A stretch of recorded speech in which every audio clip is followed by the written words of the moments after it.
Tonight, it's the Chelsea. No, tell her like other way around. It's the Man United Chelsea preview. Obviously, we've had a lot going on today. We've had a lot going on for the last few days, but for a press conference and a preview show, we've got a busy one. So look, let's just get the show on the road.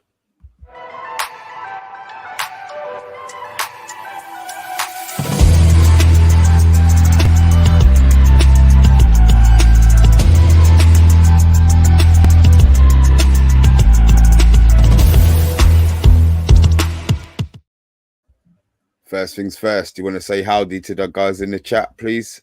Yeah, big up Jeff. He's saying Erik Ten Hag presser today looked and sounded just like Ollie did before he got sacked. So that's where Jeff thinks things are going right now. He's also got a lot to say here. Big T saying, wouldn't call hiding from the media, fighting, face them, challenge them, call them out to their face. Remember, Mourinho, respect, respect, respect. Not a good accent. Jeff saying here, he stood up for the player who wouldn't spit on him if he was on fire. He is riding out the end to the end. He knew once Glazers stayed, player power was back on. Player power back FC. There's a good comments here. Bilal, how you doing? Sounded like Louis Van Gaal. Big up Stephanie Griffiths as well. Big up to Big T again. He says, I want to see Hannibal. He's got more fight. DK Wilson all the way from New York. New York. Start spreading the news because bath time's leaving on Thursday. He's from Tucson, Arizona, isn't he? Okay, yeah, maybe you're right. It's Blackpool, isn't it? Sorry. Good day or good evening. It's probably good afternoon in America right now. Bilal saying, yeah, you're about right. You're 5 hours, is it? 5 hours behind us. Yeah, so you're talking 3 o'clock, maybe. Right. 3, 4, 5 o'clock, maybe 4 o'clock. Bilal saying, I've made some changes for this game. Have you? Bilal, the coach. Bilal tonight. Big T saying, come on, in my best dealer voice, let's be having you. Because obviously we were a couple of minutes late. And because of that, Big T said, I bet it's bath time delay and everything, fiddling around with PowerPoints. Almost right. Jeff saying here, shows media cannot be trusted. We deserve better in the house. This is a raucous lineup, yes, because Andy Cap is in the house. And Jeff is saying it's 3 o'clock in Texas, so we were wrong. 6 hours behind. Many take on the British media and get away with it. Rocky road ahead for Eric, says Big T as well. Austin, Texas. You were right there, Mr. New Yorker. Stone Cold Steve Austin country. The rattlesnake. Yeah. I see. Snakes in the changing room. Yep. They haven't left, have they? The ones that we thought it might have been. They're still there causing trouble. But look, guys, this is what we've got. As I said, we might start in an order, we might end up going somewhere else. But look, players question everything. Journos banned, Eric's press conference defiant, MEN and Luckhurst fire back, and we've got Solo's 11 ending with the score prediction. What a lineup. It's a busy one. It's a busy one. Right, look, let me get that one up. So, changing room gone on Monday. Can you see that? Yeah, here we go. So, change room gone. Several Man United players are said to be disillusioned with Erik Ten Hag, who has called on injured star Martinez to win back their support. There are concerns that the unrest within the changing room, the dressing room, could spread if United continue to struggle, with Jadon Sancho currently exiled after a public spat with Ten Hag, and Rafael Varane now out of favour as well. And in an attempt to quell the unrest, Ten Hag has brought Martinez back into the fold, despite the defender still being sidelined with a foot injury. According to ESPN, Martinez will not be back in action until after Christmas, but has been in and around the first team as a staunch supporter of Erik Ten Hag, or maybe his bodyguard. Guys, thoughts on Martinez being brought into the fold, as they say, and obviously the normal players doubting Ten Hag. What we thinking? I'll take it. I welcome it, because sometimes you need something in the house. Sometimes you need somebody in the dressing room. Like you say, during the Fergie days, you'd always bring a player. Cantona was always in and around the squad when he was still in the squad when he got his ban. Do you know, he was all there. And I say, players who had suspensions, injury, still part of the squad. You still need that morale booster. You know what I mean? So yeah, you take your generals with you, even if they are cracked. You know, so with Casemiro, you know what? I bring him in just for moral support. And if you want to galvanise, why not Martinez? Because them two, Martinez last year and Casemiro, were a heartbeat of that dressing room. And since they've been out, say the little rattlesnakes have come, they've come out the woodwork, haven't they? So Stone Cold. yeah, Stone Cold style. But like you say, Rattlesnake, if you need to be the Rock, lay the smack down, bring back Martinez and bring back Casemiro. That's In a and around the nightmare Scots image. Like snakes coming out of the woodwork. I don't think I'm sleeping well imagining that tonight. I've got a slightly different take on this to Andy, where like last night, as a sort of up-to-date current Manchester United channel, we were talking about a Leeds team in the 1970s. You work with you one day. Oh yeah, the damn United. Yeah, I've seen the movie. Yeah. But it was about Cloughy and who was your man? Peter Taylor. Peter Taylor. Peter Taylor was his number 2 from Derby County. Yeah. And Peter Taylor was the nice one. I personally think that what this is about is that Sandro Martinez has not been brought in to be a general, but he's kind of been brought in to soften Ten Hag a little bit. They've worked together for a long time. Martinez will command the respect of like the defensive unit. He'll know Onana, he'll know Anthony. Like Varane will have no issues with Martinez. They're both World Cup winners. And I think that Martinez's job is to kind of try and smooth out the hard edges of Ten Hag, because we've seen him being so authoritarian that I think that Martinez has come in to sort of be a more motherly figure, if you can believe it, and sort of explain to the players this is how he is and this is how you deal with him and things. So I think he's come in as a soft edge, and it's the first bit of proactive management I've seen from Ten Hag that fills me with a bit of confidence that he's actually beginning to sort of like understand how he's affecting other people, and Martinez is going to be the foil to try and soften him. That would be my take on it. Bandesh, nodding your head. Oh, interesting, this one. I just wanted to go back to the story as well. So basically what's happened here is there's been a lot of pressure on the manager. There's been a lot of leaks about player power and revolt within the team. So he's brought in Martinez on crutches, to come in on crutches and, have a word. I think Martinez is a good character. I love him. He can walk. Yeah, or maybe when his moon boots coming out and stumbling out there. I think he's a good leader. I think he's a good character, and I think why not just get him involved? Obviously, he's probably respected. He's been missed.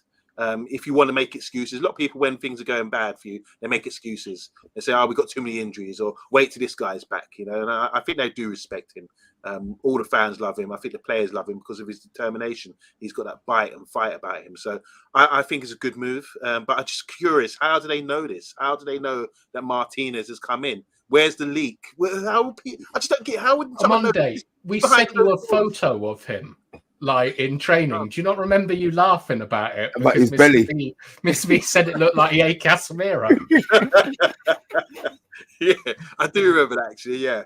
I just don't get how they know that he's come in and the manager brought him in as a sort of a bodyguard. Like he's like Terry McCann from Minder.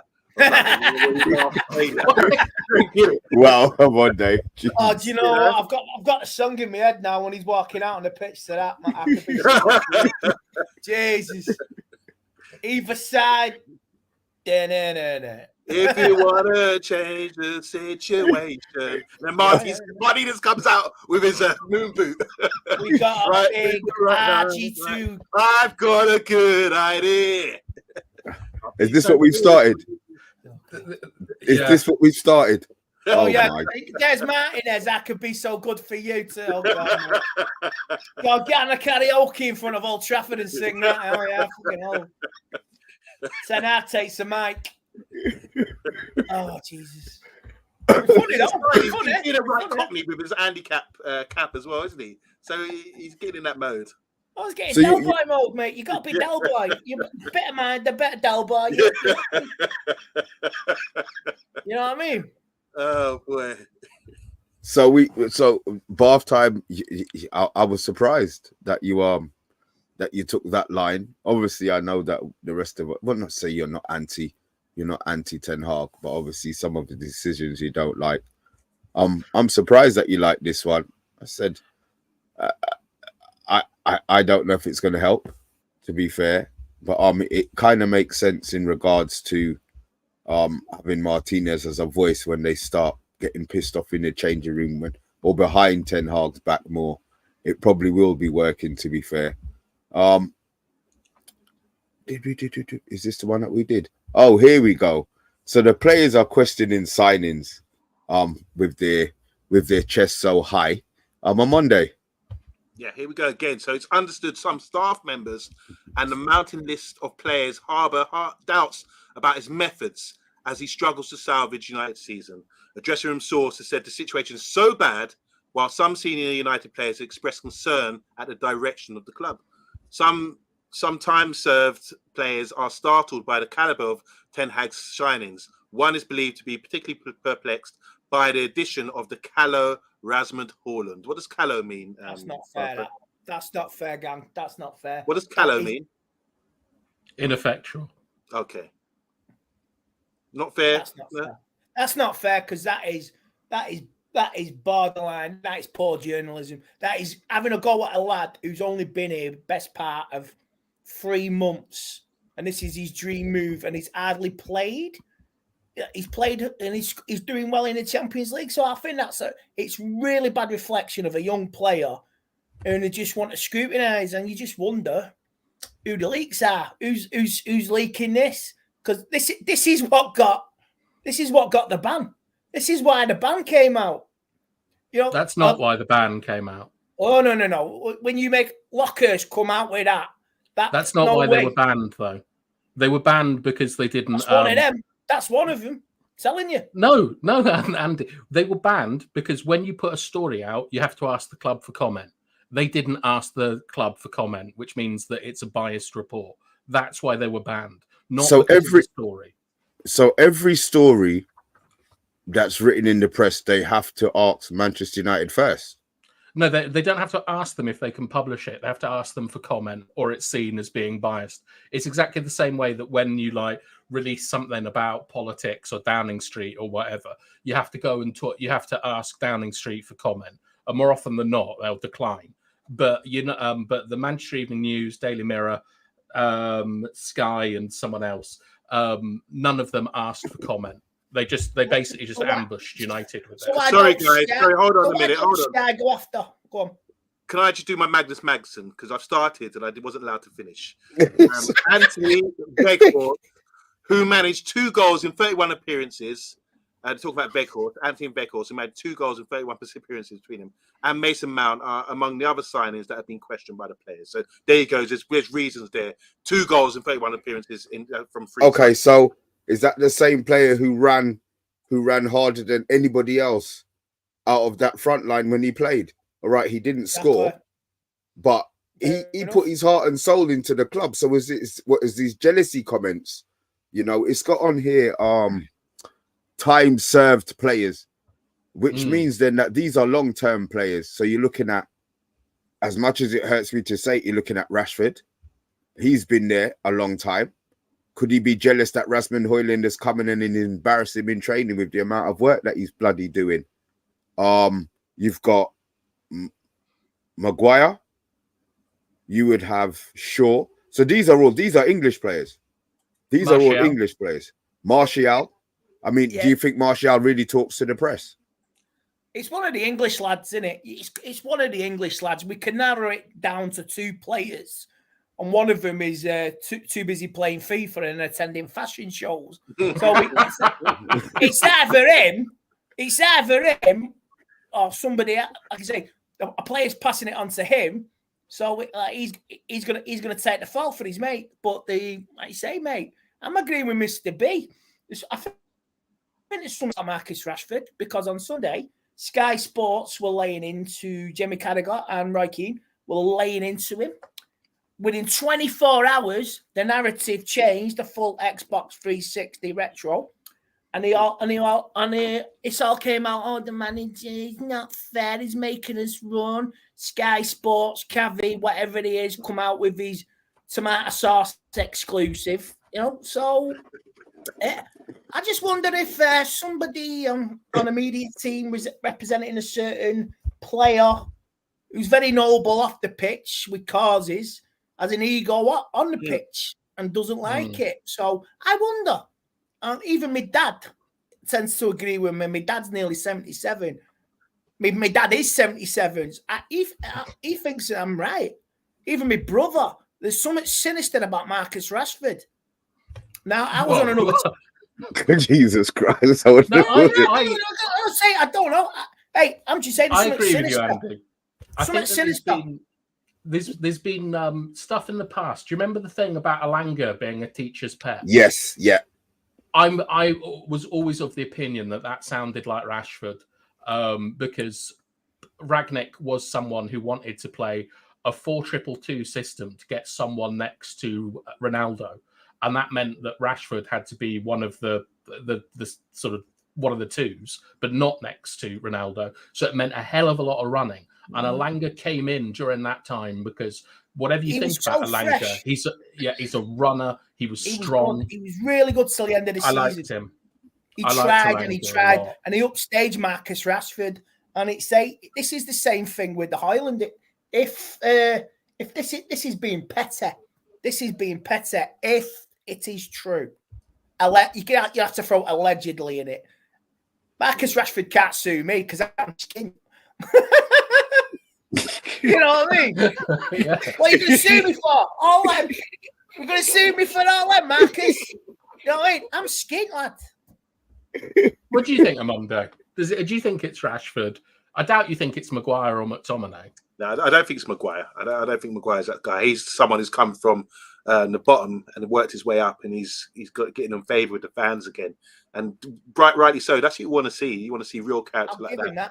I'll give him that. He's 10 times the player he was than anybody else on Saturday. And I'm not a big Harry Maguire fan, but he has been the ultimate professional these last few weeks. Yeah. He's still shit, though. Pardon? Sorry? He's still shit. Okay. But we're talking about, regardless of the footballing ability, I still think he's good. But I'm talking about his character to be like, get pelters week in, week out, and still remain thick-skinned and come through it. To be determined, dig his heels in, stay at the club. And now that we need him, he's one of our first team players, the first name on the team sheet at the moment. He's sort of keeping everything together while everyone else is injured or playing the arse. Do you think if Rashford is not in the squad tomorrow, does that say he's the leak? Because I've heard, I seen this today. He's like, I think it was on a Webby channel, Webby O'Neill. If he don't play tomorrow, there's going to be major rumours going around Old Trafford. I think, Andy, it's more likely that I think Ten Hag's of the character where he, even if he knows it's Rashford, he'll have him in the squad, but he'll make him sit on the bench and he'll bring other people on in front of him, like Ronaldo last year. That's what I think he'll do, and he's sort of doing it to Varane as well at the moment. I think that he'll want to sort of almost like publicly punish Rashford. It does feel like a murder mystery suspense. On the Webby channel today, he even said, make Marcus Rashford bust a gut, humiliate him at Old Trafford. Make him the ball boy. Make him run. No, make him run on that pitch, up and down. He's got nowhere to hide. And if he starts acting like he was on Saturday, the Old Trafford crowd will let him know about it. Because this happened a few seasons ago in an FA Cup tie. We've all talked about it. And he say he come out, people at the end, he was walking away towards his car. United fans had a go. And he turned around and give some signals to the crowd. Then within 24 hours, he had to apologise. I'm sorry. So you know it's in Rashford. You know it's in Rashford. So maybe. The ultimate humiliation is to make him run. What? A lot of the comments are saying Rashford as well. A lot of people in the comments seem to think it's Rashford. I lick your bum down. Yeah, that's what he's doing. Are they saying anyone else, Amondo? Because it said time served players. And you got to think that, like, Shaw, Maguire, McTominay, Heaton, would he count? Delot, yeah. That's a good one, actually. Delot, Martial. Them sneaky Portuguese, man. You never know. What about Agent De Gea, who's not at the club? Maybe someone's feeding some stuff to him, and he's. Ooh. Do you think? Russian roulette? I like it. I like it. Yeah. I can't go with that one, Andy. No wonder he's going to sign for Newcastle. You know. See, I don't know. Look, it's not. I don't think it's ever going to come out, and I think this is probably the part that pisses us off the most. We can speculate all we want. I would never have thought it would have been Rashford, to be fair, but the more that I'm thinking about his performances on the pitch, you know, and I mean, look, they had the day after the game, they had him handing out food and tenors out of his own pocket, didn't they? So I've heard that was a fake picture, but that is PR bullshit at its finest. It is a noble cause, don't get me wrong, but the last thing anybody wants to see is that on a Sunday to try and divert. And if you look at it previously, the other month, with Matt Goldbridge and what the United stand said, within, was it half an hour? He tweeted out a tweet, don't talk about stop spreading false rumours. So yeah. There's fuel with fire, you know, do you know what I mean? So, yeah. Yeah. I think we're almost solving this case, aren't we? I mean, without... Are we the Scooby-Doo crew? We have never solved the case. Guys, Mr. B can be Shaggy or what? Yeah. As long as I'm not Scooby-Doo, I don't mind. That's fine. I don't mind that. Well, I ain't Daphne and I ain't bloody Velma. I'll be Mondo Velma. can be Fred. Yeah, you know what I mean? I'll Can be we the mystery use machine. Valentine's mask and reveal who he really is? Yeah. It's me, Eric. Yeah. It's Marcus. That's what I'm online with. That's why With a voice Mctominay always plays. synthesizer. All right, go on, Monday. Let's have a look at some comments. I want to hear what people are saying. There's so many guys. Keep them coming in. We appreciate you. DK Wilson saying, thank you, Andy Tate. These reporters are click chasing. Bilal saying here, the other players need to question themselves. Rajat saying, no, they don't. No, they don't want to tell lies to the media. We deserve better saying, Callow, this is the meaning of the word, is lacking adult maturity or experience. Basically, immaturity is Bathtime is saying. Bilal's blaming Rashford. We deserve better, saying, I'm tired of the bandwagon trash Rashford. Something about Rashford's brother here. Needs money for his court case. Bilal's turned against Rashford. Jeff saying here, he hasn't been right since his mural was defaced. It was horrible what was done to him after the penalty kick miss at the Euros, but he's been pretty disinterested since he got paid, according to our agent in America. Hydro saying here, it's 100% Rashford telling stay up all night players, FIFA dickhead, SH Sancho. I'm spelling Sancho. I should have spelled. Brilliant, Armando. After today's denial and claim of unity, he has to play Rashford to keep the cover up going. That's big T. Does it? Does he have to? Does he now? Does it? Yeah. Does it? Yeah. And he got in so much trouble for like digging Sancho out, like who wasn't part of the matchday squad against Arsenal. Like he's gonna be asked about like Rashford non-stop during the press conferences and the things afterwards. I think he might be right there. I think that because Ten Hag has backed himself into a corner about how we're all unified, he's gonna have to put Rashford on at some point. But if not remember starting. last time, I'm sure there was an incident where he said someone was injured, and there was a question mark whether the player was injured. Did they say maybe it was last within the last? Has been there. Bruno gets Liverpool. Maybe they said someone's got a knee injury or something like that, and it turns out to come off. No, Martial. Maybe it's Martial. That was with Ragnick. If you're talking about Ragnick said Martial was injured, and Martial said he wasn't injured. Yeah. So that's where, and this is the thing. Going back to Rangnick and going back to Mourinho, these managers have sort of hinted at a problem with the players and saying they need to be flushed out. And there's a power struggle here, isn't there? Rangnick tried to do it. Bathtime trashed him.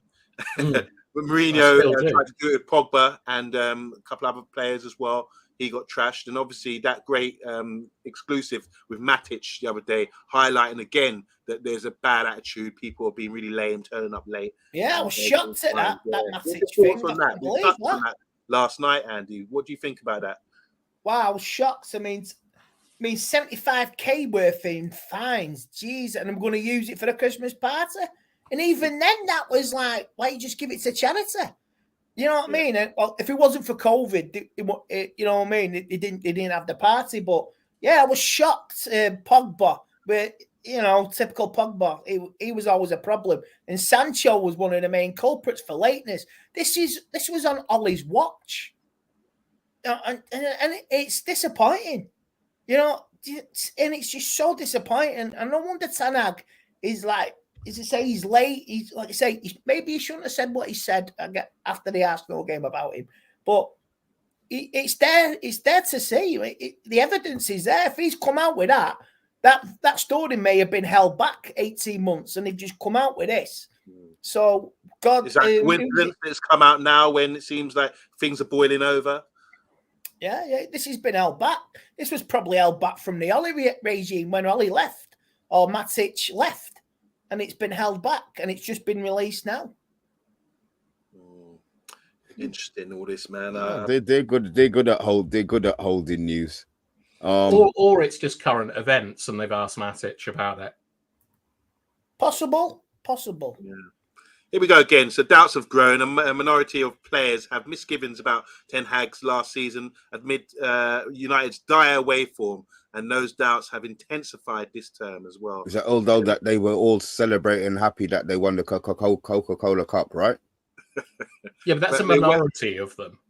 Just to remind people, that our away form, we didn't win away from home, I don't think, did we? Against the top 9 teams in the Premiership. We haven't won. All we've had is a 2-2 draw with Spurs. Wow. Oh.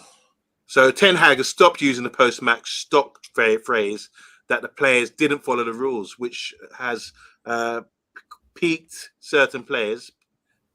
Is that piqued certain players? The MEN, that has managed to even news, revealed in September.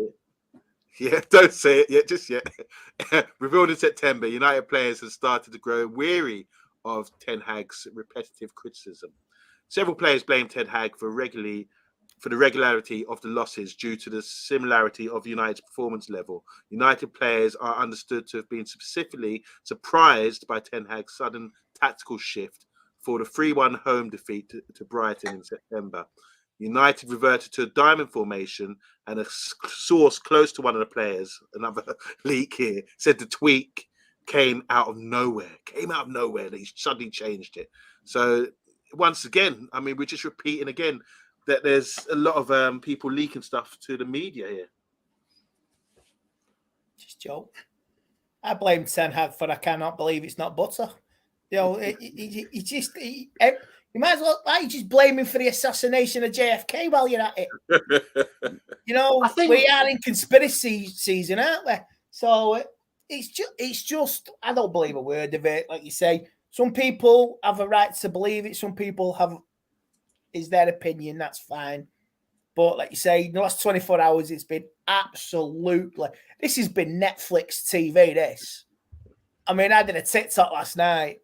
Even I agree with Mark Goldbridge. And I think my TikTok's about 60,000. Yamundo commented on it as well. So on TikTok, I've seen him. So, and he's following me now.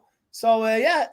I've actually got a new account. My last account got banned. So I'm looking for followers. So anyone on Andy's page, do a video for me afterwards, asking people to come and follow me, please, Andy. All of your millions of followers, please. My minions. But Andy, do you not think that there's some stuff here that sounds true? Like, I'll give you an example of the diamond formation. Maybe yes on the tactics. Yes, on the tactics. What about the repetitive criticism? That 3-1 defeat to Brighton was very hurtful. Very hurtful. Yeah. Because you could see there was no running. Hannibal upstaged everybody. Yeah. And he had a better 17, 18 minutes than the entire squad. And when he scored his goal, he ran past Mctominay with the ball. to get back to the centre back to kick off again, he ran back with more energy than Scott McTominay. Scott McTominay's like, can I be asked? So maybe in a tactical sense, yes. But what about like I say, repetitive criticism? Because feedback is very important to players and to anyone who's employed. And if you just keep saying the same stuff again and again for instructions to people, and they're not understanding or it's not affecting them, I think that would begin to grate a little bit. Because this is why he's lost his boys. His generals are not in the team, and he's having to adapt to a tactic. Look, he hasn't got Martinez. He hasn't got Casemiro. He had for that game. I can't answer why he's not using Amrabat. I can't answer why, if Mount was fit, would he be using him, or why isn't he using any of the other players? But I do know his boys are not the ones leaking. But like you say, I can't answer for anybody. But from a tactical point of view, when you lose key players, you have to adapt in games, and you have to adapt to a style of play until your boys come back. Maybe it'll change. You might see a completely different Man United once Casemiro and Martinez come back. I can't answer that. All we can do is wait and see with time. You know what I mean? So, like you say, I agree. From a tactical sense, it's you're entitled to be criticised. He dropped Varane for the derby. Why did you do it? Tactic. I didn't agree with that. But maybe, just maybe, he's having to deal with this. I didn't even agree with Johnny Evans starting against Man City. But what he says goes because he's a manager, because we're still in the process of rebuilding. But from a tactical point of view, when you haven't got your generals and your warriors, you've got to adapt. Like I say, even Napoleon had to adapt when he was battlefield. He loses his generals. He's got like a tactic. It's a tactic to pull back, assess, and what you're going to do on the next. So, from a football point of view, every manager has to make a decision. If you have to motivate and you do it another way for a couple of months until your players come back, that's what you've got to do. It may not be the best. It may stink the place out, and the players may cry. You are paid players. You are paid to do a job, not to fucking moan. You do your job. After Saturday night, I worked till 6:30 in the morning. I was absolutely shattered. And I put more of a shift in, and I didn't even know what I was doing Saturday night when I was putting stuff out on an aisle. I was putting out yogurts Saturday night. I didn't even know what yogurts were, what's what, and I'll be honest. But I tried. I put the effort in, and I did what I could. And I went home in the Sunday morning satisfied that I tried and I did my best, even if it wasn't to the best of my ability. I was satisfied, unlike them United players on Saturday night. But at least on yourselves, you can rotate a little bit more. You can rotate, yeah. You can rotate yogurts, you can rotate players. Yeah, exactly. Both taking corners, isn't it? Yeah. Oh, God. Well, listen, guy, I think... You know, like with Peter Parker, especially Superman as well. He's like a mild-mannered reporter. I reckon one of the players works for the MEN. You just got to go out and see he's wearing glasses. You're saying it's Mr. B? It's Mr. B. Take the glasses off, Mr. B. Let's see. You're muted. Thank God. Thank God you're muted.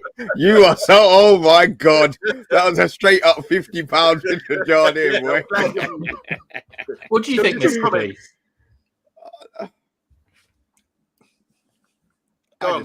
I just think it's the beginning of the end. All of these quotes I keep seeing, I'll be honest, I want to ignore them, innit? I just want to hide myself under a rock until game day and not hear any of the trash that's going on, because I just feel that it's the beginning of the end. And the fact that, I mean, it was you, Bath Time, who was talking about Ratcliffe, him not being his boy. And I was convinced, we've won the cup, you know, he's this and he's that. But the more I think about it, all of these players who take over businesses, whether it's a football club, whether it's a pizza company, they always bring their own men in eventually. Yeah. So I just feel that he's a dead man walking, and the fact that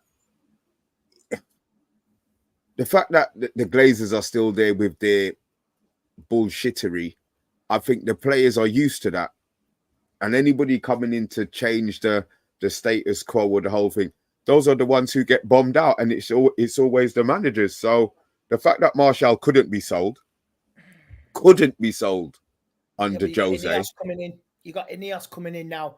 The goalpost may change, and I think I'd be talking maybe Ineos had something to do with this in the last 24 hours, because maybe they're working behind the scenes. They're on advisory capacity till next week, till it gets announced. Maybe they looked at this in the last 24 hours. They spoke to Jim Ratcliffe. They spoke to Ineos, the CEO Jean Laplanque, whatever he's called. The new guy coming in, you know, maybe they give us some advice just to help Ten Hag. You know, do you know what? Back the corner just for this controversy. Maybe Ineos got involved and said, you know what, him banned, and you wonder, because the media they spent so much time cozying up to Ineos and Jim Ratcliffe, and now because they've done this, Ineos like, whoa. We give you exclusive to praise us, to get us in. We'll give you access. You've done this now. No. On your back, me old China. I'm not having it. Right. No, So I completely disagree. Listen, agree to disagree, that's fine. But this is, you know what? This is the Scooby-Doo. We see you. We know. Ineos, I'm just saying it might be all bull. It might be all bull. But maybe in the background, Ineos have monitored this and give a little bit of advice until they come in. I don't like Ratcliffe. I don't like Ineos, but maybe they've come in now. Do you know what? You know, this structure, this has to stop. They've said, it's come out. They've seen player power again and again. You know what? We'll make our own judgment in the summer. For the time being, we're backing the manager. And you get them media guys out, and we're going to seek out the players. We'll find out who it is. And Man United, like I say, Ineos will internally deal with the player in question or the players. So, you know, and you might see a summer, you might see a sock transfer departure. Not naming names, but you know what I mean. You want to go and you want to give baguettes to the kids in Paris? Go ahead. So, do you not think it would be more likely that, like, if he has consulted with Ineos to, like, sort of say, how would you deal with 4 tricky journalists, that they would come out and give a public message of support to Ten Hag, which we haven't seen. But privately, they can't get involved till it's announced next week. But behind the scenes, you can give advice, can't you? You can give guidance. Yeah. You know, so maybe they've given a little bit of advice and guidance in Ineos to deal with this. This is how we deal. This is how we deal with what we do at Nice. Blah blah blah. Anyone steps out of line, they're out. You know. So this is how we deal with F1. They do F1, don't they? This is how we deal with the journalism's bad people in F1 who starting slating us with Mercedes-Benz and this, that, the other. So maybe there is a little bit of guidance there from Ineos. They've given a little bit of advice because you say they will make their own decision on Ten Hag in due course. But for the time being, they can't railroad in and just sack him. It's not right. You've got to give this guy, I'm backing him all the way, you've got to give him till the end of the season. Then if you want to reevaluate, then fine. But no, player power, no. Ineos, maybe in the background, they've given some advice and backed them and told them, back him on this, and we'll come in, we'll assess everything in the second half of the season, and we start next week. So that, I'm just saying, it might not have happened, but you never know. You never know. You know, there's no smoke without mirrors. You said you were backing him till the end of the season, yeah? Yeah, I'm backing until the end of the season because I want to see what's happened in the second half. Can he do anything that would change that for you over the course of the season? Style of play. Picking Rashford, Mctominay, for example. Right. If he gets his boys back and we can see a change in the play, that's sort of great from last season. Getting the results, not rolling over and die. If you go to Anfield in a fortnight and you give it all and you lose 1-0 and we were so unlucky, I'd be happy. Yeah. So the second half of the season, we're not doing a title charge. The second half of the season, you see a style of play. You see some points on the board. You finish as high as you can. Maybe win the FA Cup. Maybe even get to the Europa League. I know I don't want it, but if you win one of them 2 trophies and you finish as high as you can, that buys you time. That's credit in the bank again. That is credit in the bank again. So, like I say, if we wither and die, then it's got to be looked at. I agree. But for now, I'm sick of player power and I'm sick of it and I'm not having it. I'm not having it.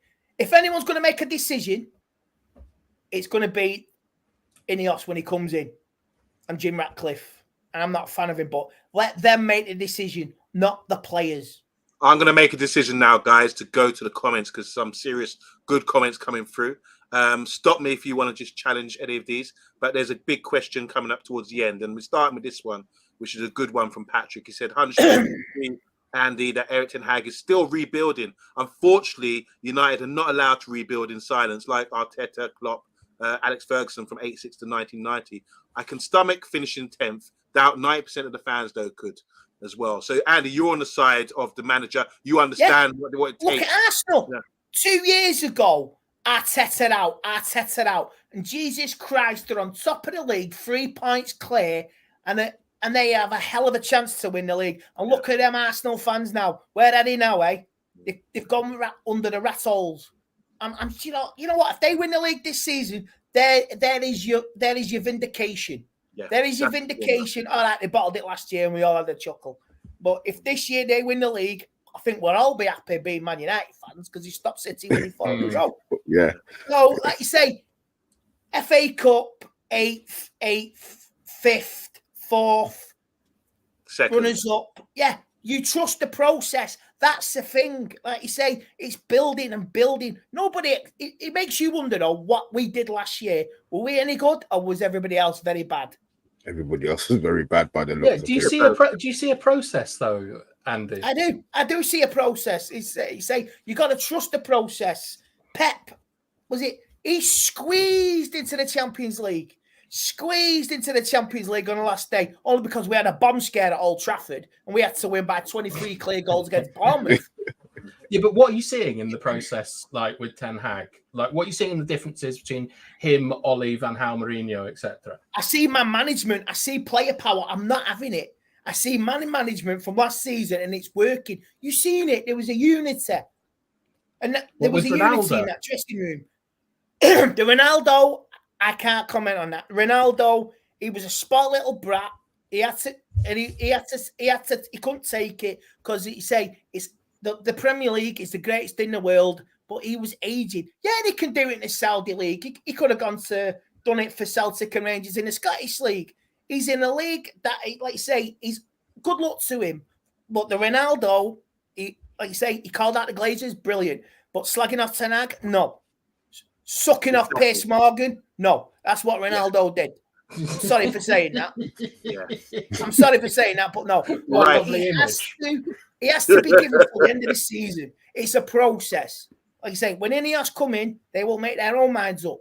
It's going to take. What's the process? Within 6 days, you sack him. You got to take at least 6 months. But what's the process, Andy? What are you seeing that's progressing? He's authoritarianism. That's what you need. Like you say, he's making mistakes, tactics, yes, and selections, yes. But he's still, if he gets his players back, you might see something different. He's adapting. Look at Arteta. He got rid of, was it Ozil? He got rid of all about that profile of Arsenal. He got rid of them all, and he brought in youngsters, this, that, and the other. That's what he's doing. He's bringing Garnacho. Yeah, but the Arsenal board backed him to get rid of those players. And well, that's the difference because this is what Ineos has to do when they come in. Yeah. He has to back him, right? Rashford, I don't give a shit. Mr. Glazer, don't give a shit. It's been proven he is the leak, blah, this, that, and the other. He's a leak. Rashford, you either do a public apology and come out and admit it, or you're gone. Same as Sancho, yeah. That's same as Sancho. You apologise, admit it was you, or you're gone. And I don't care. Like you say, it's all about money. There's value in these players, mate. Their value is decreasing day by day. Yeah. The longer they stay, the longer they rot. United could have made 60 million. United could have made 60 million this summer with Harry Maguire. and Scott McTominay, and they chose not to sell them. In a decision in double the end, package wasn't to it? West Ham. So guys, let's get these comments done because we're here for these guys here. Jeff saying here, earnings report come out tomorrow morning when the market opens as well. Jaylee saying an announcement won't be till after the 0 of it, since that is when Sir Jim comes back from vacation. Blanc maybe got one of his feet in the door as well. The players need to be sacked, says Bilal. Back him as in the manager, because Andy was saying that as well. Also, back the manager all the way from Brambino. How you doing, Brambino? Andrew Wilson saying here, I would give him to the end of the season. It's just so obvious he will go though. Hydro saying Erik ten Hag in, yes, without a doubt. So we're all backing a lot of people backing the manager here. People are overestimating the odds of him staying massively, says Andrew Williams. He's saying that here. So Jim Ratcliffe will want the credit for any pickup. It's not hard, boys. Question. So this is what I was wanting to come to the panel. Would you take no more wins for the rest of the season to keep Ten Hag? That's not. I'm come on. Come Patrick again. What a logical question is that? I've moved on from that. We're not going to answer that. Big up Patrick. He says here, big up to the channel. The best I've come across for engaging, balanced, tactical, and non-hyper fanatical fans with negative content. Well done, guys. And I think spread the word, man. Spread the word, Patrick. Bless you, brother. I do have my moments. I'll say that. I'm sorry. I do have my negative moment, but this team brings it down. It's true. Thank you, Patrick. Saying here, top 5 teams in the Premier League get Champions League football. Keep that in mind. Bila saying the players will throw him under the bus as well. Wildlife Machine, welcome. He's saying here players just need to play for the United badge and do the job that they're employed to do. Another question for the panel: who is the next manager going to be? We just said we're going to see him. Ronaldo spoiled brat twice. Big G saying here, if United don't get European football, does that play into Ratcliffe's hands in terms of share price? Just a question because I don't know. Interesting. It doesn't. It doesn't. And answer the question, Andy. What process are we seeing? I think. Can I just back up, Andy? What with the question here, because he was put in the dock by bath time, and I want objection to come in and say the process that we want to see is a real manager come in, someone who's allowed to manage and get the cane out, like the stick out, and beat these players. And this is what we want to see the manager do, because that's the issue. Otherwise, we're in this revolving vicious circle of this is a washing machine program that will never end. Exactly. We need to rinse these players out. That's what I believe the process is for this guy to come in and if he goes players and get rid, just like we talked about Arteta earlier. If he goes, but in a question of when and if, them players are gone, and the authoritism for the next manager, there is a discipline. There's a code of conduct within that dressing room for whenever the next manager is. Them apples are gone and rid. And Ten Hag is got them out, got rid, right? And the decision in the future, if it's made to get rid of him, that's in the future. Say it's a year down the line, but he is allowed to clear out all that negativity out of that dressing room. This player power is erased. Thanos style, Infinity Gauntlet, careers ended. That's it. I'd rather have young, hungry players wanting to play football than multi-millionaires who think it's okay to do this, that, and the other and drive a posh car and have a big house and just to think you've made it when you will achieve no trophies in your career. Do you remember Andre Villas-Boas, Andy? Yeah, dude, Chelsea manager. Yeah. He was in a similar position, I think, to Ten Hag, where he came in from Porto or somewhere, incredibly young. He was like 32 or something, and he completely lost the dressing room. And it was about the third time that a Chelsea manager had been turned out through player power. And Abramovich, through his instruments, explained to Terry, Drogba, the rest of them, that this was 100% the last time that they were doing this, that they were going to get a new manager and it was going to be a new. Yeah.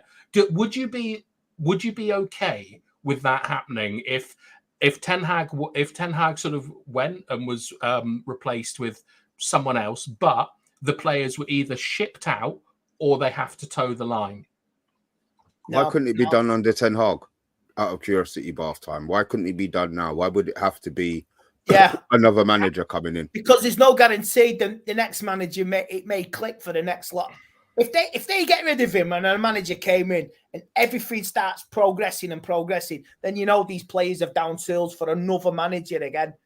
He has to be allowed to see this through.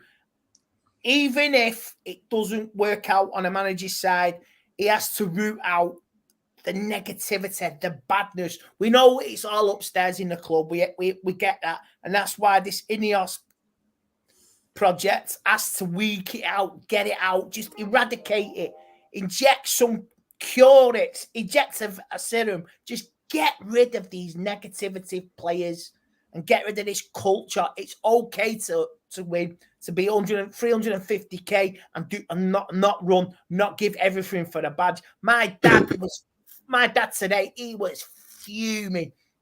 They're taking our money. That's what he said. They're taking the fans' money and telling the fans to F off. That was my dad today to me when I went to see him this afternoon. He's absolutely fuming like me. Okay, guys, let's get to the next slide here. Banned. Woo! Andy, calm yourself down. Don't bite. But I'm going to read this one out. All right, I'm going to need help with this guy's name. So the Sky Sports chief reporter, Kavat Solihull. Yeah, you know the guy. Everybody knows who he is. Perfect, OMONDI. Yeah, that was good for the first time. That was good. Very good first time. The Manchester Evening News chief correspondent, Samuel Lockhurst. The Mirror, David McDonnelly, and Rob Dawson of ESPN were all refused entry to the media briefing ahead of Wednesday's game against Chelsea at Old Trafford. So they've all been turfed out.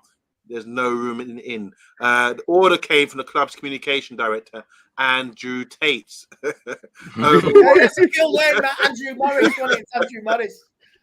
Over what is Andrew Ward actually? Over what United claimed were the reporters' failure to contact the club for comment before publication, as Bathtime was pointing out earlier. Ten Hag said they should come to us first and not go around our back printing articles. That is not the right thing. So it's a simple case of being penalised for breaking the rules. I understand it, but when these people have story, I can't believe that they go to Man United on every story that they have, expecting to get some sort of response. And Man United, I just don't get it. I don't get it. I think Man United are being petty on this one. No. I'm glad that they're doing. No, I'm glad that they're doing it, but I think they could have. I'm sure there could have been bigger instances throughout the season that they could have, this is long overdue, Mr. B. This is long overdue, and this is a warning. This is a warning to the media because they're great. Did you see an interview a few weeks ago with Erik ten Hag and TNT Sports where he was interviewed by a guy? Yeah. And he mocked him. Oh, we love it. We love it. Are you going to have a positive week? Or are you going to give us absolutely brilliant headlines after pitch when you lose? And Erik ten Hag was onto it. We didn't. This was in the first 10 seconds of the interview, and it just shows the media biased against United. They think they run this club. That's what I mean. We scarred childhoods, and now this is their revenge. And I'm so glad United come out with this. Now, how long is this going to be for Friday's press conference as well? How long is this going to stick? So what, does he have to apologise do they have to apologise? And to be able to come back in? No, but then how? So what's the point of banning them? This is my point. If it's all well and good you banning them, but have you banned them forever, which means that Luckhurst can't go, they have to send somebody else? Or are they banning the MEN altogether? Is it just a show of, you've given them a little slap round their head? The Manchester Evening News come out today with Lockhurst come out crying, and he come out with this, that, and the other. Oh, it's not fair. I exposed the problems in the dressing room and I got banned. And the Manchester Evening News come out with this big tweet and this press. We've been in with Manchester United for so long. You know what? David Mick would be turning in his grave, God rest him, at the amount of scandalous reporting from Samuel Lockhurst. And do you know how we got the job? He married the chief editor. He married the chief editor at the Manchester Evening News. It's well known on the Manchester scene. Oh, so we don't have to say allegedly before that one then. That's how we got the job. So he's... Look. I don't trust him. He's a snivelling little weasel. He has badmouthed United for the last 18 months. He has undermined everything. It's negative clicks. If Man United were successful, they'll all be out of a job. They'll be all out of a job. And they'll have to follow. If they want to do some proper reporting, why don't you go after Manchester City and them 115 charges? Because why don't Manchester Evening News go with that? Yeah. So for Sky, for the Daily Mirror, for ESPN, for the Manchester Evening News, go after Man City. But you can't because you're scared of them. You're scared because they give money for poor journalism. This is lazy journalism. Maybe they shouldn't. The ban is the ban, but how long is this going to stick? I don't know. But I'm so glad. This is so refreshing to see. I think it will be. I think it will just be for one press conference. This is a warning. This is a warning because if they do it again, they're out again. How many strikes in baseball? Is it 3? Yeah. 3 strikes and you're out. Maybe this is Ineos. Like I say, 3 strikes and you're out, guys. You won't sit in this press conference. I'd be very surprised if Ineos are saying like let's sort of like damage relations with like with the local papers. But you know how much the media sucks up to Ineos to get them in. You know, but like you say, that maybe Ineos have just slapped the wrist and just said, no, guys, no, not having this. No, I think you're right in saying that Ten Hag, like in that interview on TNT, where the guy, like, I think he did a spoonerism and said, like, we like it when you lose. I don't think he meant to say that, but you're right. Ten Hag picked up on it very quickly and said, like, at least you're honest. I personally don't feel that this is the right way for United to go around it. I think it would be better to get those 4 journalists front and centre and give them a bit of a bollocking to their face, the way that Jose did when he's running around, like saying respect and live in a conference, yeah. Like Louis Van Gaal. Yes. Yeah. Louis Van Gaal with Veron. Something about mince pies. You're fat man. Eat your mince pies. Merry Christmas. Yeah, that's what we've always seen. That's what we've always seen from our managers. And I feel that, like, sort of banning them on a technicality, I understand it, but I don't think it's very well. I don't think it's very well thought out because I think it's either escalating a situation on purpose to detract from the stories that are coming out, which is I remember certain journalists irating Pep Guardiola after he's just won an FA Cup in 2019. And they come out with these allegations against Pep Guardiola. And this was within 10 minutes of winning the FA Cup, 15 minutes in a press conference. So it shows what the media and Pep went at. Pep was well within his rights to have a go at the media, the journalists to come out with it. You know what I mean? But do you not think that the media is within their rights? Like these stories, mate, you're talking media. You're talking media. There's types of media that have vile reporting and there's nastiness. There's a level to how low you go. You know, this is, and I doubt this is affecting Samuel Locker's mental health. Probably affecting his wage packet because he's not getting his clicks. But you know, there's the last couple of years in the world, it's been lazy journalism in life in general with the COVID, this, that, the other. You know, like you say, I'm just saying, lazy journalism with all the world's media. It's lazy journalism just to get clicks. It's lies. I don't trust them. And the way they treat the press, the way they hound Princess Diana as well. Like you say, mate, it may have changed, but the press is the press. I don't trust them. I got asked to go on Talk Sport. But the way they slag off my team, I won't go on it. I got asked by Jay Moyes, for Paddock, do you want to go and talk Sport? I went, Jay, you know how I feel. I am not going anywhere near them. No. And that was about 2 months ago. No, I'm not having it. But do you not think it's better to get these journalists? I think that they have sources and that this is like stuff that they can print without being sued, right? Do you not think it's better to get them in? Like, as fans to hear what Ten Hag's response to them in person is. I think it's a bit weak to sort of push them to like try and exclude them and say you're not coming in unless you do everything the way we want it to do. We've never been that really as a football club. Like Fergie hated the BBC and he wouldn't talk to them, but he didn't ban them from the conferences. Like I don't think that this is the right way of handling this situation for me.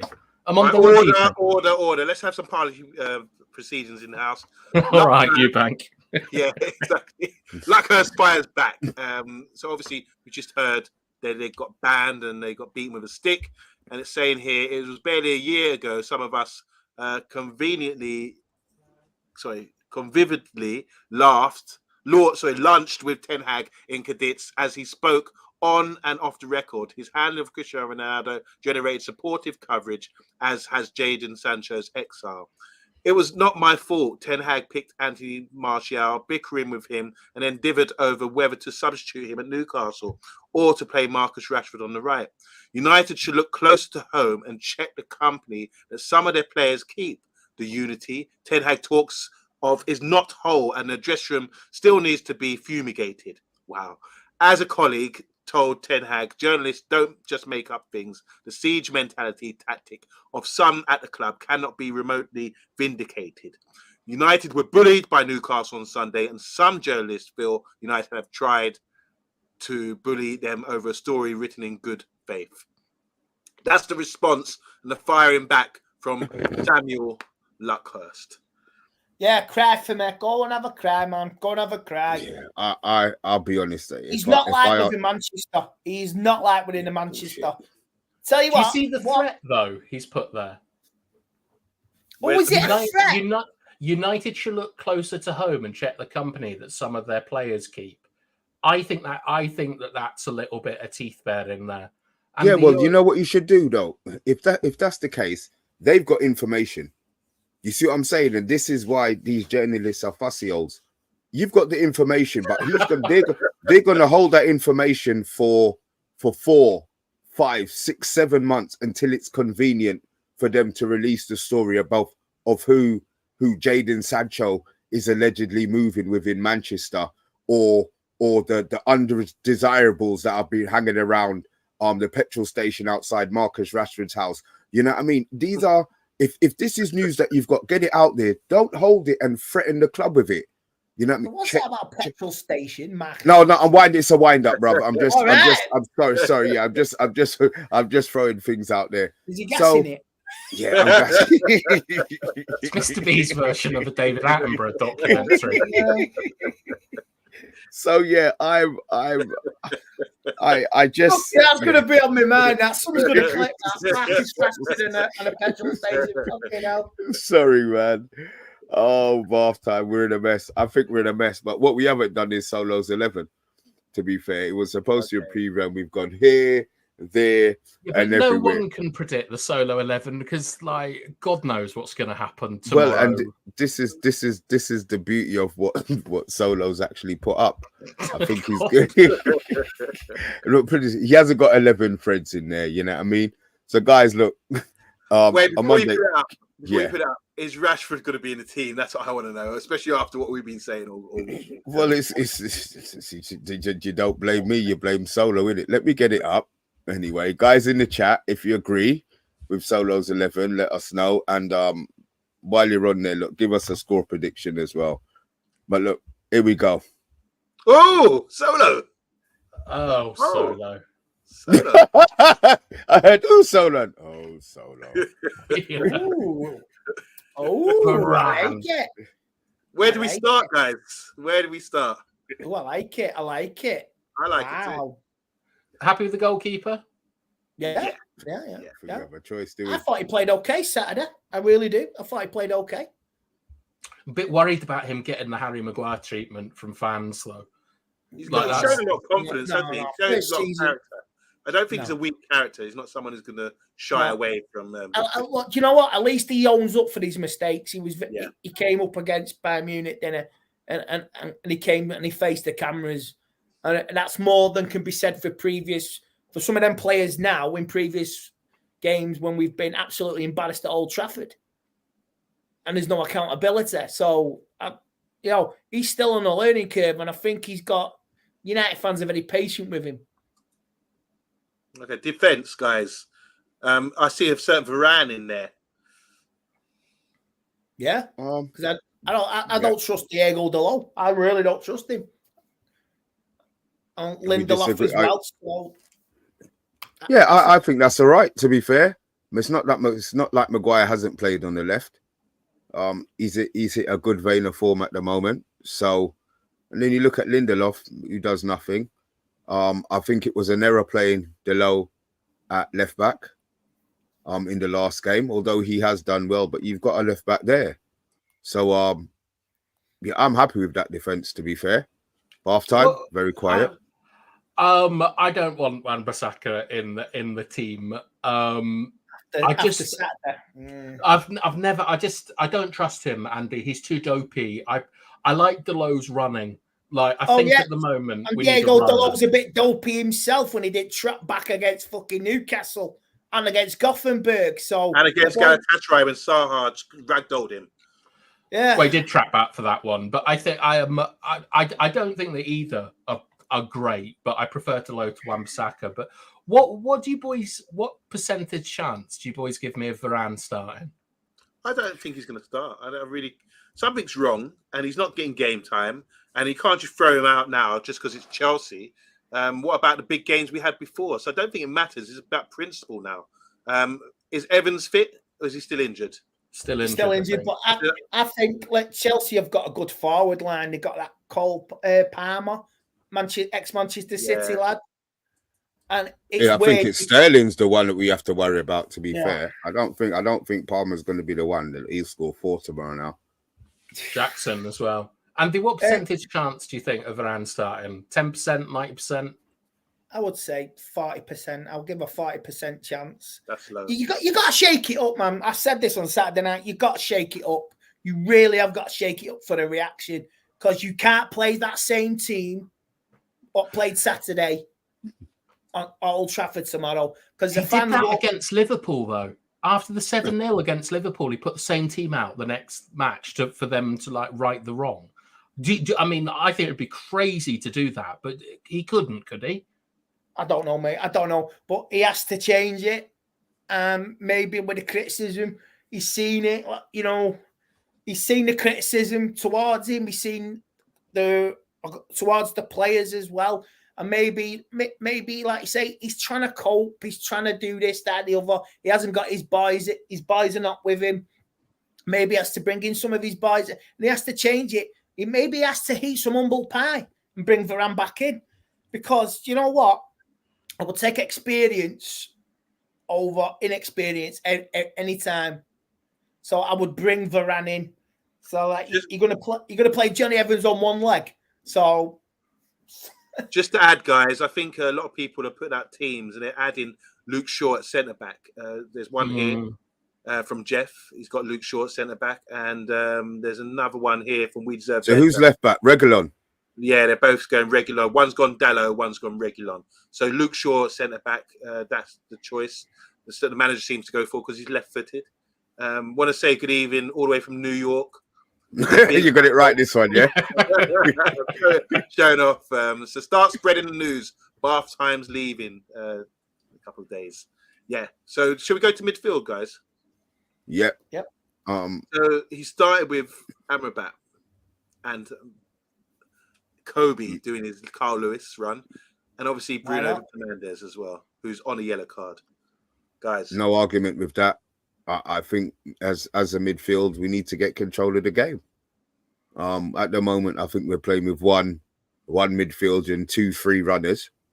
So I would be happy to start with that. To be fair, you have 2 players, one protecting the back 4, and 2 just to give us a little bit of stability in the centre of the park, a little bit more stability in the centre of the park. So I'm agreeing with that at the moment. Bruno's going to start every game. There's no point in putting a team unless Bruno gets suspended. There's no point in putting a team out without Bruno when he's going to start. So I'm taking that. It might be short, as in height wise, but I would take that over any other options that we have. Bruno at right wing, maybe. He doesn't hold a position though, does he? No, but it means that we can get more players in the center of the pitch. Well, it depends who the other player is. Well, I mean, I don't personally. I think that he won't play Kobe in this game. I think that if he goes with that style of midfield, I think it'll be Amrabat, McTominay, and Bruno. I think you only get Kobe if Bruno's out on the right. No, you can't play McTominay. No, you can't play McTominay at man. We're gonna bang heads. We really are gonna bang heads. Look, I can't play McTominay tomorrow, man. Not after Saturday, man. Not after Saturday, no.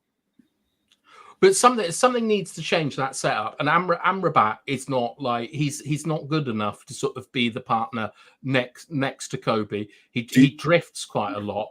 Like I think like ideally, what you would have is you'd have Bruno next to Kobe, but Bruno drifts as well. So I think that what he'll do is he'll play all four of them. I think he'll put Bruno right wing, he'll have McTominay at 10, and he'll have Amrabat next. Chelsea's defense is gettable because you saw the Newcastle result. They're letting 4 against Man City as well, so their defense is you can get at them. Good point. It's true. So the right wing. We've got. Does that look like Anthony? It is Anthony. Yeah, Anthony. Yeah. We can't play. Rashford can't play. Okay. So Rashford can't play. Who would you play?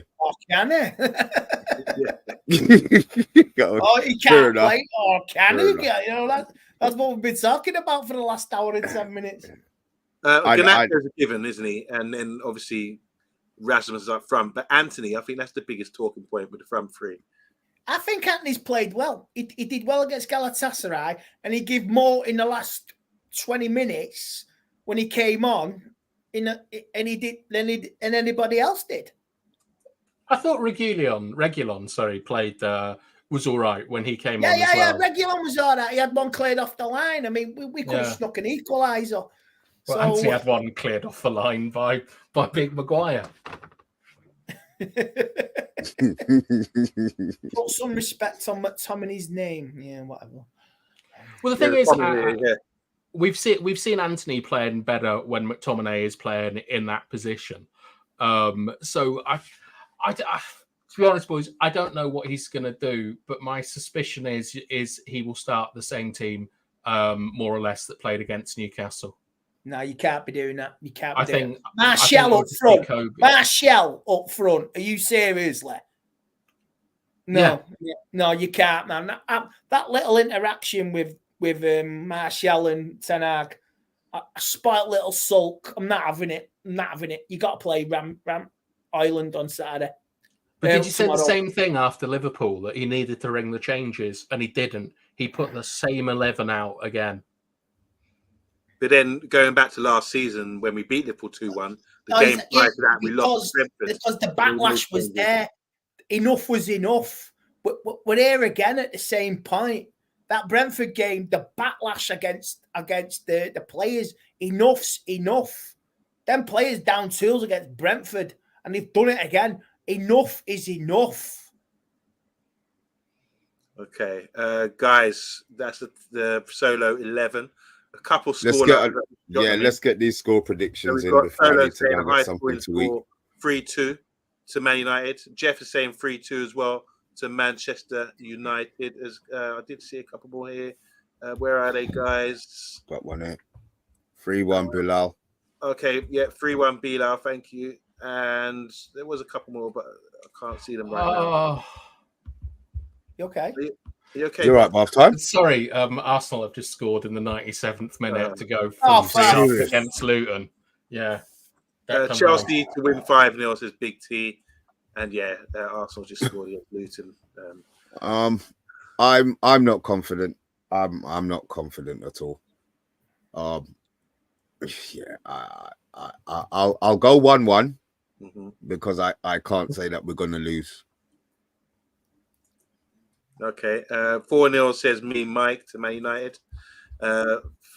Chelsea to win 5-1 says we deserve better.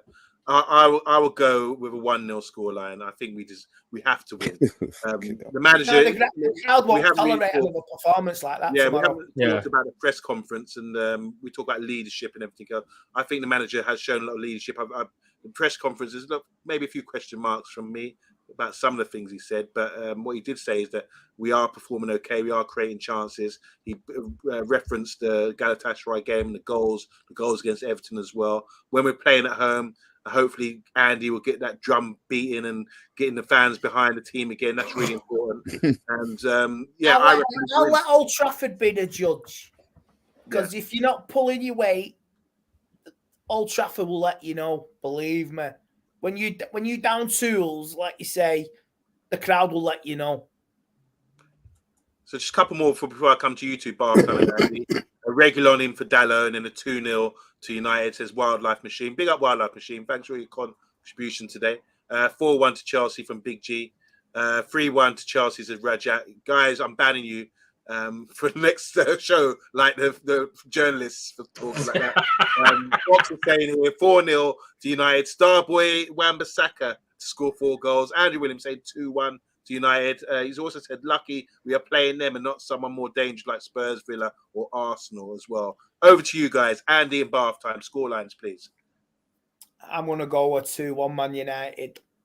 And I want to see a better performance, real better performance. Otherwise, like you say, the crowd's going to go after the players, man. Lose tomorrow, you've got nowhere to hide. Nowhere. Yeah, I'm going for a United win. Chelsea can't score goals. Like they keep a lot of the ball, but one of the only things we can do is counter attack. So I'm gonna go for 2-0 and just sort of prolonging whatever it is that we're seeing at the moment. I reckon Bruno will get a yellow card. I really hope he does as well. I don't want him missing Liverpool. That's fair enough. He could do with a rest Saturday. Well, Bournemouth. Yeah. Fine. Could be a 4. Okay. Can I just drop something here? Because I've done a bit of homework for this show. Here's the thing about leadership qualities, and these are the attributes that you need to have. Communication, I'm saying yes. Accountability, yes.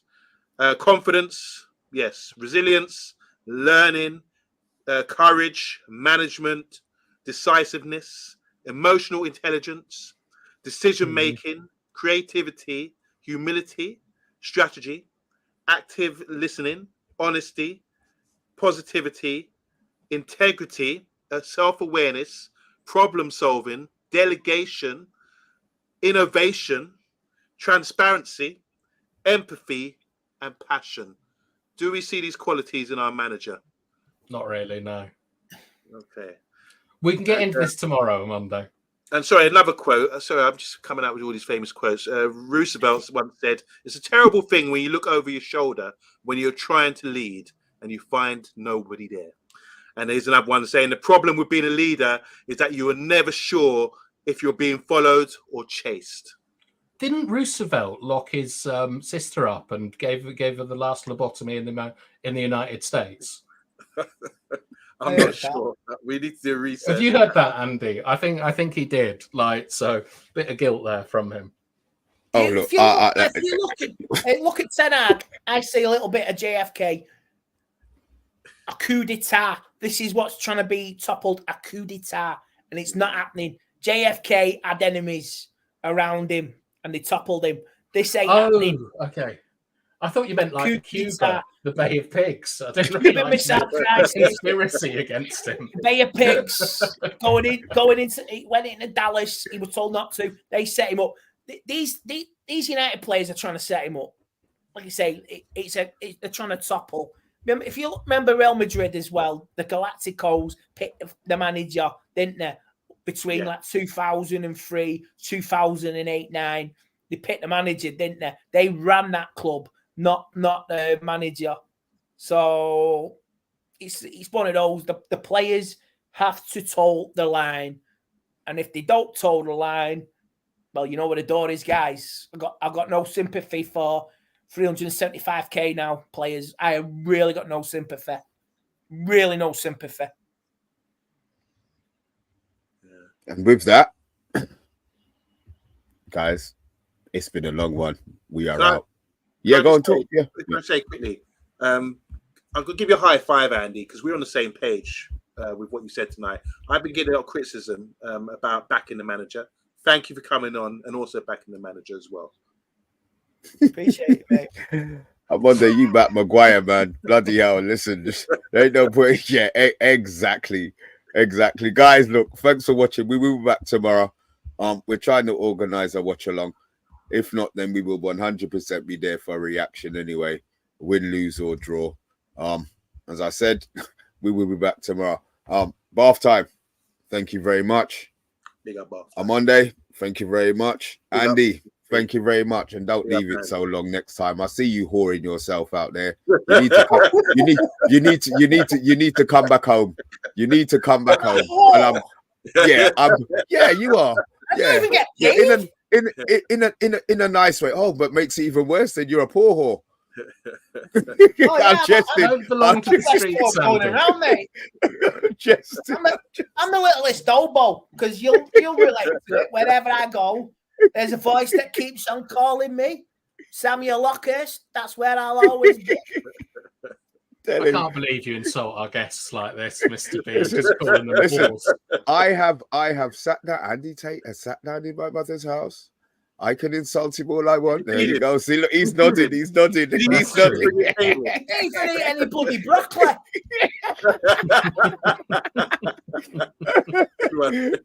Guys, thanks for watching. We'll be back tomorrow.